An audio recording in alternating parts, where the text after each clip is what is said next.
As you know, Chevening is the UK government's international scholarship program funded by the Foreign, Commonwealth and Development Office and partner organizations.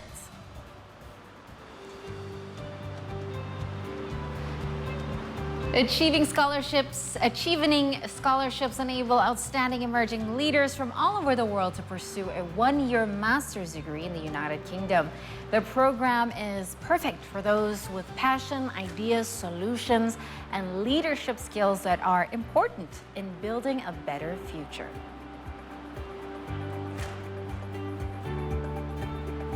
And just recently, as a Chevening scholar recipient himself, Achu here had the chance to speak with Chevening program head at the UK Embassy, Nick Faulkner.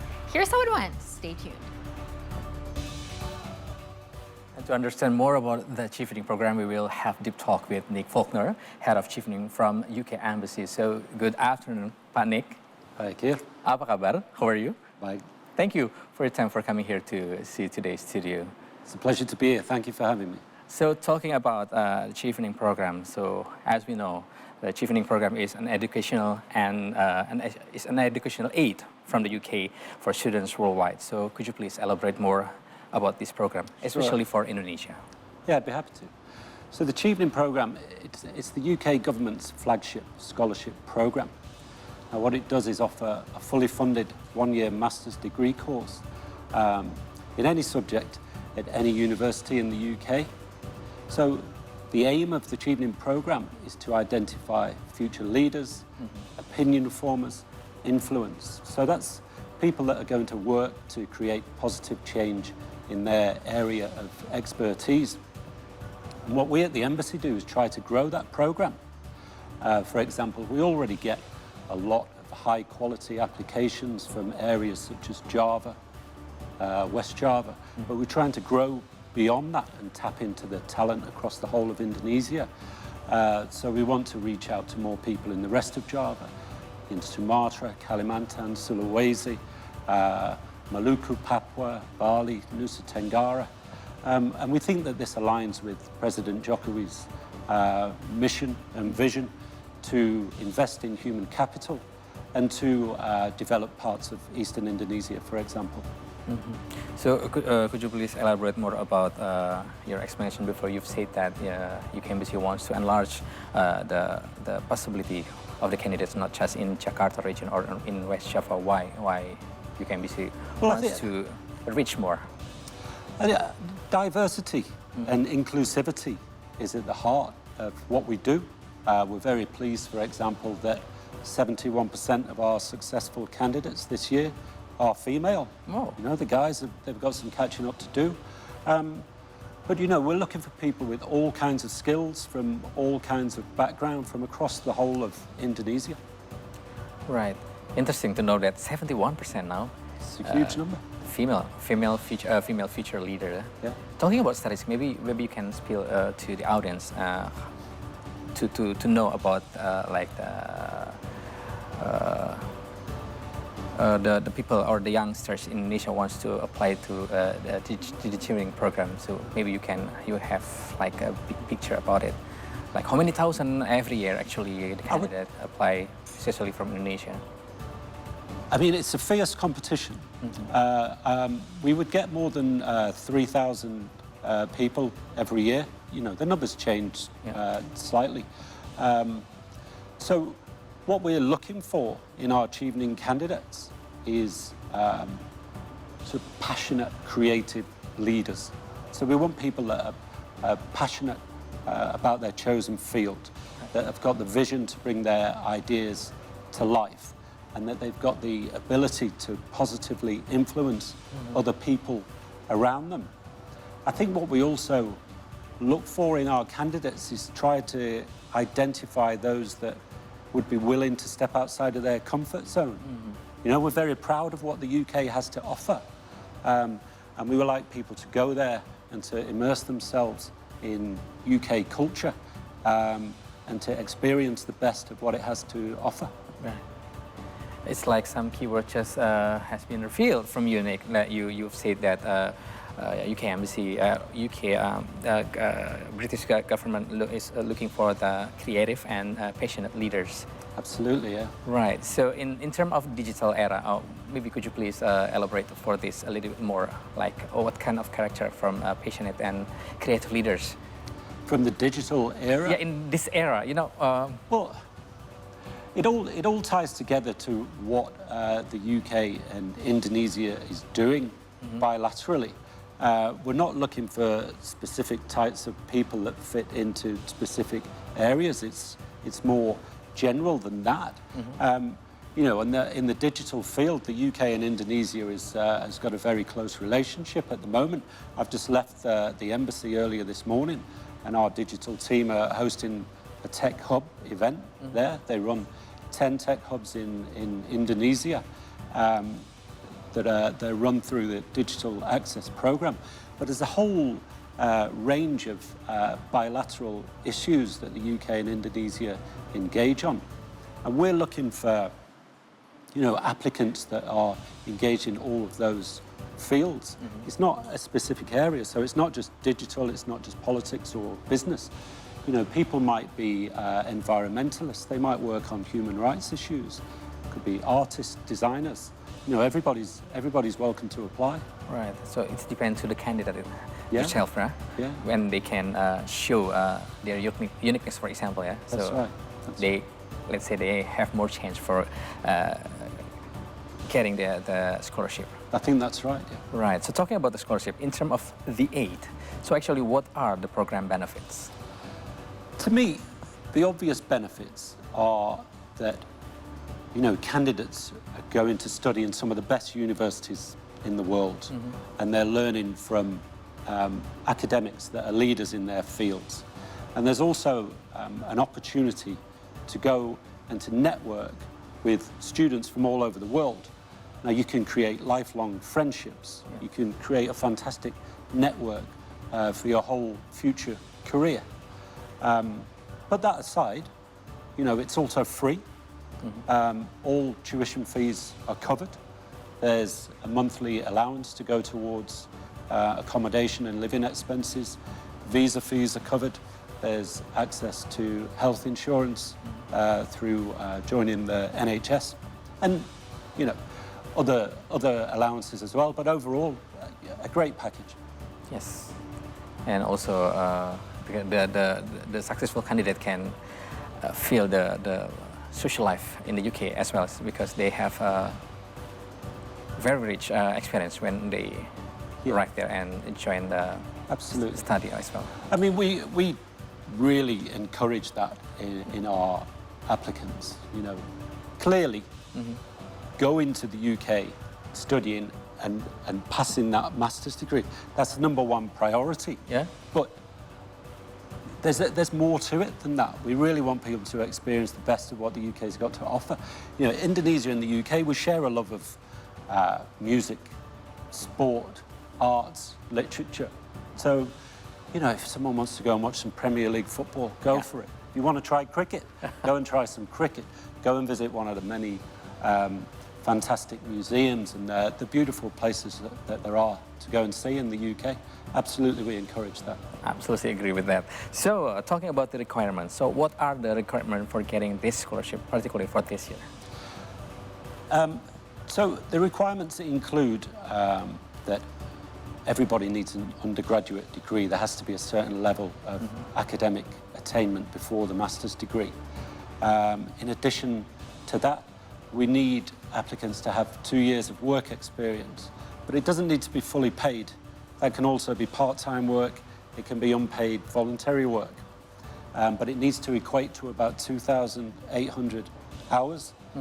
On top of that, candidates need an unconditional offer from a UK university, and they need to meet that university's English language requirement. Chevening programme doesn't set the language requirement, it's each individual university. But there's no age limit. There's no limit on the subject that can be studied or at the university that can be attended. Right. And there's no age limit as well, right? If I'm not mistaken? No. So, yeah, whatever age you have right now, you can still apply for that. So. Yeah, I mean, by the very fact that someone's going to have an undergraduate degree, they're probably going to be in their early 20s. Right. But there's no limit. 85-year-old could apply if they wanted to. They'd certainly meet the 2 years work experience, that's for sure. Right. So talking about Chevening itself, so how long has this program actually been going on? So it was established in 1983, so next year Chevening is 40 years old. You're right. Yeah. Every year the program awards more than 1,500 scholarships, and it's available to people from about 160 countries around the world. So right now there are already 50,000 Chevening alumni worldwide. In Indonesia alone, there are almost 2,000 alumni. That's a fantastic network to be a part of. And I would highlight as well the work of the Chevening Alumni Association of Indonesia, which is a great organization run by brilliant people that really give back to the community. They run several programs, but one of them is its mentoring program. So potential candidates are able to get advice from alumni. They can attend workshops in which they would better understand what a good application looks like, and perhaps take part in mock interviews to understand how that whole system plays out. That's very important. Yeah. Right. So talking about the program, besides the Chevening scholarship, what other programs are being offered by the UK or UK embassy here for Indonesia? So we're really busy in the education agenda. What we're trying to do is encourage engagement between educational institutions in both the UK and Indonesia. Now that's a two-way exchange of academics, of students, researchers, and so on. So, for example, there is the Indonesian International Student Mobility Awards, and we've just worked with the Ministry of Education in order to secure more places for that scheme. So there's about 300 Indonesians about to go to the UK to study through that. And then you've got the LPDP, Indonesian government-run scholarship program. That sent 600 students to the UK last year. And at the moment, we're organising for 100 lecturers to go study a series of short courses in the UK to do with a teaching and education program. So a lot going on. There's more in the pipeline, and we'll make those announcements in due course. Right, talking about education in general, so for some people, having an education overseas, particularly in the UK, is something not just really fascinating, but they really try to chase to get there. Whatever means they want to, they can use, I mean, by the scholarship or by their own money, for example. Maybe you can share with us what is like, you say that you meet the best academics there and then the best campus in the world as well. Could you please elaborate more about this? I mean, why getting a higher education in the UK is something really, let's say, really good for that? Yeah, I mean, I think the opportunity to have a world-class education is it's a great opportunity. I think it's fair to say, you know, that if you looked at any global rankings list of universities, you would find a UK university around the top of it, at the top, and they would feature throughout that list. You know, there are typical examples like Oxford, Cambridge. People are attracted to London and the institutions. UCL? Forget it. UCL is one of many great universities in London. But I would encourage people to look beyond the traditional. You know, there are 4 countries in the UK. England, Scotland, Wales, Northern Ireland. All great places to live, all great places to study and explore. And there's a real high quality, you know, there's a real breadth and depth to the quality of the institution in each of those countries. So I think that what my advice to candidates would be is to, you know, really research the course that you want to study and then base your university choice on that research. Right. So that's the other important keywords for today. Do more research for that. Absolutely. All right, so since you've mentioned about ranks, so can you explain more about the UK's education system and its ranking in the world and Europe? Actually, maybe you have a big picture of that. Yeah, I mean, the key difference between the UK and Indonesia's education is that the UK one is shorter. So, you know, the undergrad program is 3 years. The master's program is 1 year. 1 year. The master's program in Indonesia is 2. That's just a quick example. So our candidates for the Chevening program are able to get to the UK, pass their study, you know, bring home their master's degree, and then just get on with their career that much quicker. But I think the strength of the UK's educational system is quite well renowned throughout the world. But I think that ability to get on quicker is a key part of it. Like more agile for the students who have just finished their study there, yeah? Yeah. So maybe if you have any other information about what other bilateral ties exist between Indonesia and the UK in education or other fields. You've mentioned about Indonesia, mobility, for example, I just knew about that. So maybe if there are any other information about it. There's a lot of work going on in education, as I said, but that work, aside from what I've described, we can't announce them yet because the work's still in the pipeline. Right. But you know, the Indonesia and UK bilateral relationship is a strong one. You know, Indonesia's main priority at the moment is its presidency of the G20. The UK is working to support Indonesia's leadership of that. There's a lot of work going on in health, digital, sustainable development, and so on. But what we're trying to do as well, beyond that, is make our relationship even stronger. And that's best demonstrated by the UK-Indonesia roadmap that was signed in April 2022 by our respective foreign ministers. And this roadmap outlines the type of work that UK and Indonesia is committed on working on together. So, for example, through enhancing our bilateral trade ties, we would use the JETCO mechanism that is set out in the document. But we're also working on digital, as I described through the Tech Hub. We promote the creative economy through our people-to-people links. We have security and defence cooperation. We've got a joint working group on counter-terrorism. We're working together in the fields of health, science, research and innovation, of course climate change, renewable energy and sustainable development. There's so much that our countries work together on. If people want to look at that document, you know, it's not restricted, it's available on gov.uk. Right, so just access that website, the gov.uk. Yeah, gov.uk. Right, so my last question, Pak Nick. So you've mentioned about do more research for the candidate who want to try Chevening this year. So please, is there any more tips for the potential candidate for this year besides deeper research?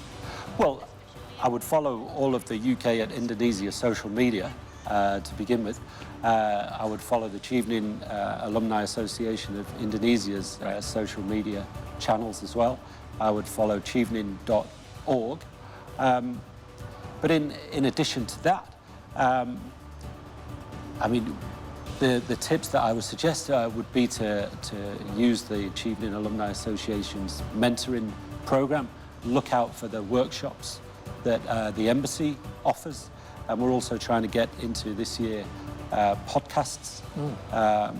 And now that COVID's finished, we're getting back out on the road and delivering some face-to-face workshops. Interesting. And if I'm not mistaken, the Chevening alumni will do the Twitter space as well for the more explanation about the Chevening. Yeah, there is work on Twitter Spaces. There are events on Instagram Live as well. So keep following those social media channels. All right. Pak Nick, thank you very much for really insightful and meaningful information during this conversation.